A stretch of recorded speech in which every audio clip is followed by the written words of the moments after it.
Bom dia, que a graça e a paz do nosso Senhor e Salvador Jesus Cristo seja sobre a sua vida e sobre a sua família.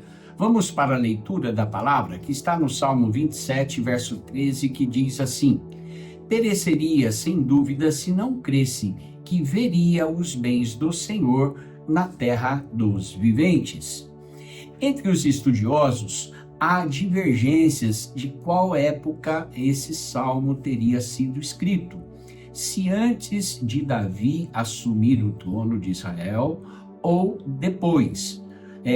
São dois momentos distintos, sabendo que antes de assumir o trono, Davi foi perseguido por Saul, apesar dele já ter sido ungido rei, mas Saul era o rei que estava no trono. E Saul, com inveja de Davi, queria matá-lo, e Davi fugiu para não ser morto. Teve oportunidade, mas não matou. Não é o caso que nós vamos tratar aqui neste momento. Mas, enfim, há estudiosos que dizem que foi nesta época. Há outros que vão dizer que Davi já havia assumido o trono e ele estava fugindo do seu filho Absalão após aquele pecado lá com Batseba, e ele teria escrito esse salmo neste momento, no momento que ele estava fugindo do próprio filho, porque ele vai dizer: ainda que um exército me cercasse, ele começa o salmo falando de um momento difícil da vida dele que ele estava passando.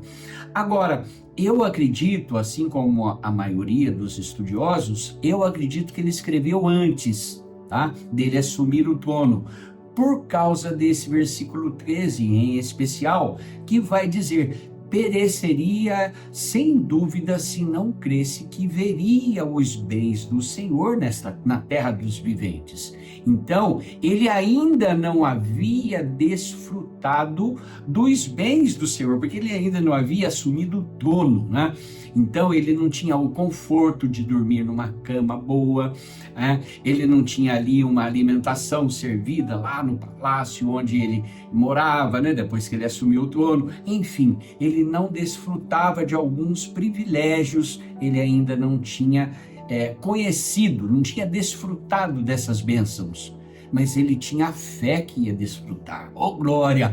E aí que está a diferença, meu irmão. Nós temos que ter fé que nós vamos. Eu posso não estar vendo, posso estar cheio de problemas, mas eu tenho fé, certeza de que o meu Redentor vive, oh glória, e que por fim se levantará.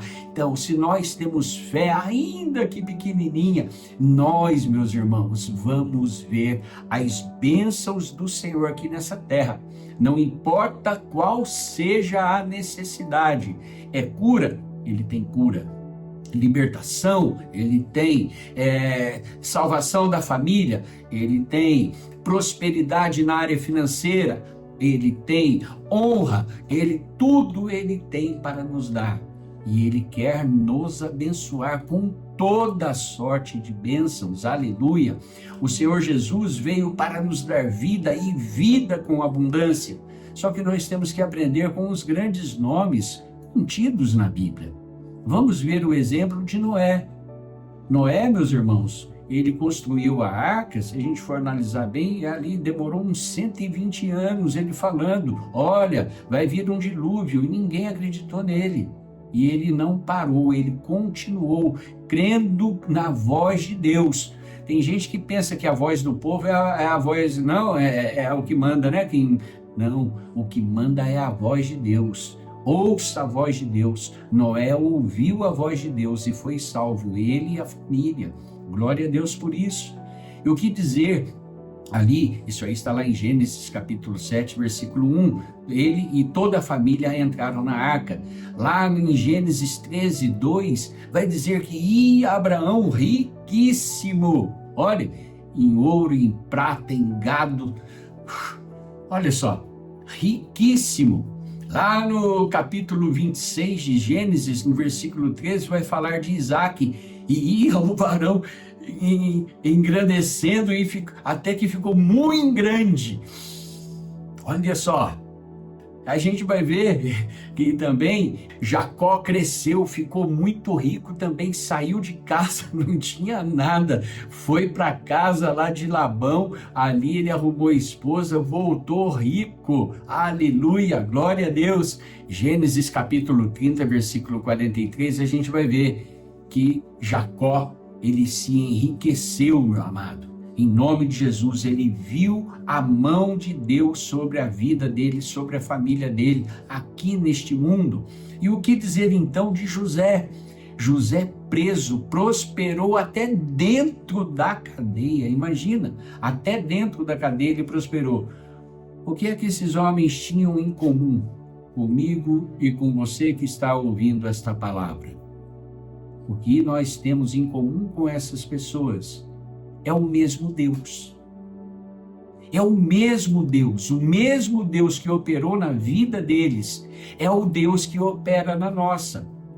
Então, nós temos que ter fé.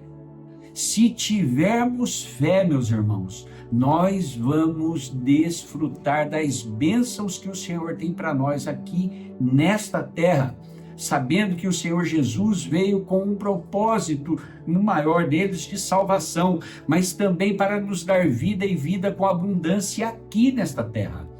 Lá em Gálatas 3 vai dizer que ele morreu para que as bênçãos de Abraão chegassem até nós.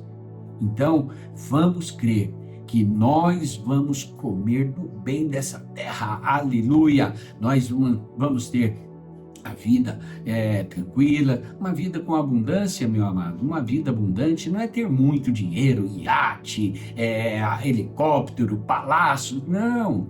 Isso aí, se Deus quiser dar para a gente, Ele também é capaz. Mas eu não estou falando disso, eu estou falando a gente ter saúde, poder comer bem, ter uma cama boa para descansar, ter uma vida digna, não ficar devendo no banco, na misericórdia, não ficar tomando emprestado, mas sim ter para emprestar. Então, é isso que Deus quer fazer pela minha vida e pela sua vida. Amém? Vamos orar em nome de Jesus? Senhor nosso Deus e nosso Pai, remova das nossas vidas todo espírito de incredulidade. A exemplo de Davi, Noé, Abraão, Isaque, Jacó, José, todos estes homens e muitos outros mencionados na Bíblia foram muito honrados pelo Senhor aqui neste mundo, pois eles foram fiéis a Ti, Senhor. Olha para a minha vida, para a vida do meu irmão, da minha irmã que está orando comigo neste momento. O Senhor sabe tudo a nosso respeito, perdoa os nossos erros, as nossas falhas e acrescenta-nos a fé. Nós queremos desfrutar das bênçãos que o Senhor tem reservadas para nós aqui neste mundo. Por isso nós clamamos a Ti. Nos dê saúde, nos dê os recursos necessários para termos uma vida digna. Nós clamamos a Ti também por todos os nossos familiares, todos os nossos amados irmãos e irmãs espalhados por todo o mundo. Senhor, supra todas as nossas necessidades em todas as áreas das nossas vidas, em glória. Em nome de Jesus. Amém e graças a Deus. Amém, meu amado irmão, meu amado irmã. Sejam vocês e seus respectivos familiares muito abençoados. Aleluia! É muita bênção. Tenha um ótimo e abençoado sábado na presença do nosso Senhor e Salvador Jesus Cristo.